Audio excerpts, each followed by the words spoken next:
हमनी के पास एगो बच्चा रहल मोंटी नाम के। पहले सबूत चाहिए हमनी के। वो हमार दोस्त लोग के लेके चल गईली सर। जैसे हमार पिछला दोस्त चल गए वैसे हमार ई दोस्त लोग भी चल जाइए का? कहाँ चल गए पिछला दोस्त? राजू सर, बताओ बताओ, घबरा मत, बोलो। अरे राजू, सुनो, राजू। शरारती बच्चा है। ऊ तनी सा अनुशासन रखे के पड़ेला है ना। काफी डर और गुप्ता जी लोग में दिखा था। बस यहाँ। थैंक यू भैया।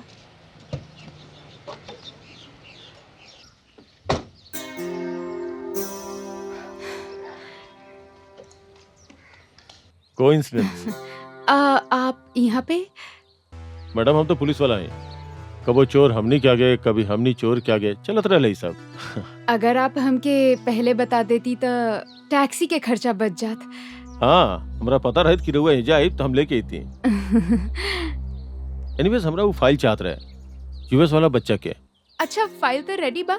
हाँ। गुप्ता जी जी मैम। इनके वो फाइल दे दी। मैम वो फाइल घर पे बा। हमरा लगल रहे, कोनो बात ना, रउआ फाइल रेडी रखी, हम खुद देवे आ जाए। ठीक बा? या।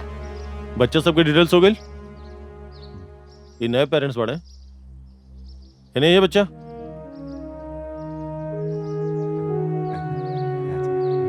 कैसन बड़ा? ठीक बा। खुश बड़ा? हाँ। हाँ?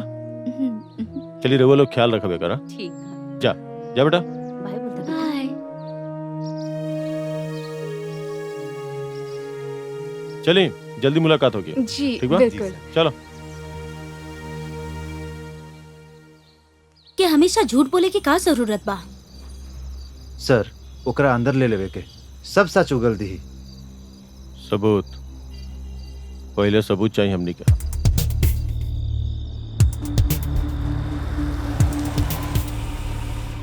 यस सर। बतरा के डिटेल्स के का भेल? सर बत्रा एगो माफिया है, पिछले 5 साल से बनारस में बिजनेस करा था सर, और दुबई काफी आवल जाइल बा एक।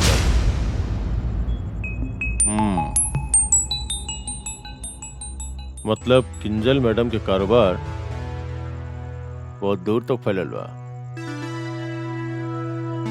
हाँ।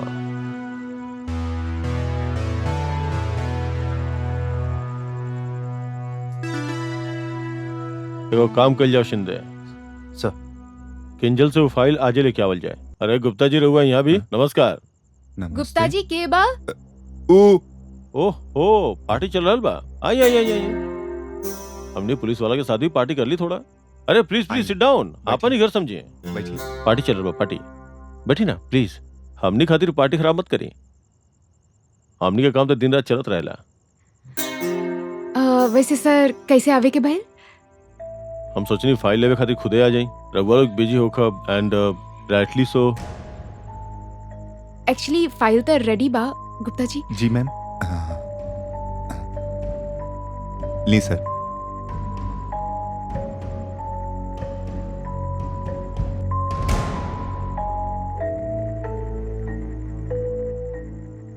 गुप्ता जी। जी मैम। हम आपसे कुछ काम कहले रहनी, आप वो करके आई। जी मैम। जी मैम। हाँ। राउर घर काफी सुंदर बा वैसे, और रघुआ सुंदर लग रहा बानी। Thank you. बस कबो कबो फॉर अ चेंज कुछ नया ट्राई कर लेवे नी। ओके।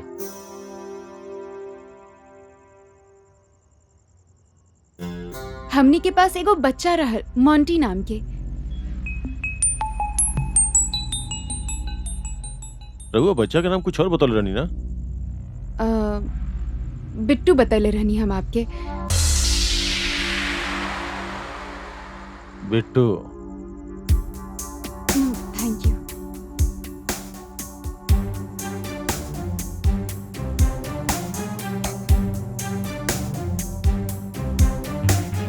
शायद हम ही गलत सुन ले हो कब।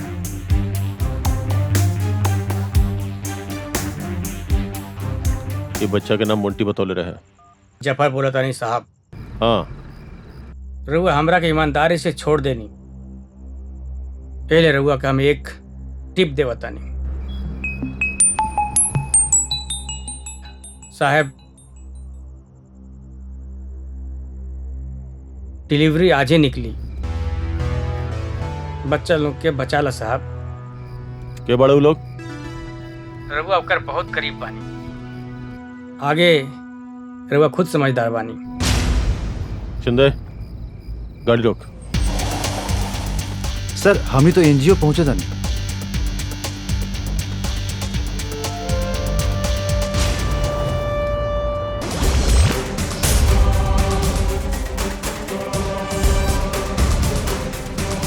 तू बच्चा लोग ऐसे कहीं बाड़े। कम ऑन क्विक हो जा। यस सर। उस साइड से का जाके। हाँ।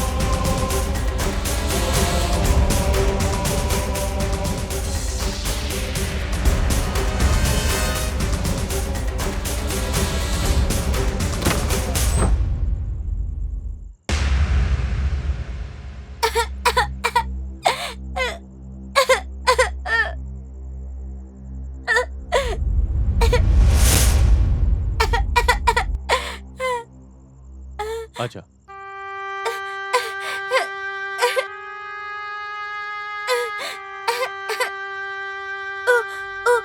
वो हमार दोस्त लोग के लेके चल गईली सर। पता बा हमरा। गुप्ता कहाँ बा? पीछे के कमरा में।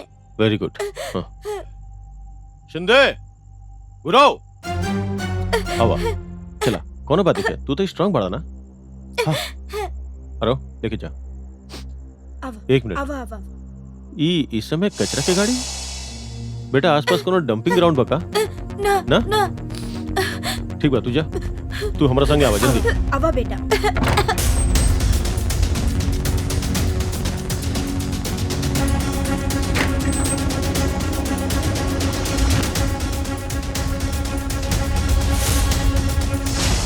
पूरी सीरीज देखने के लिए डाउनलोड करें स्टेज ऐप।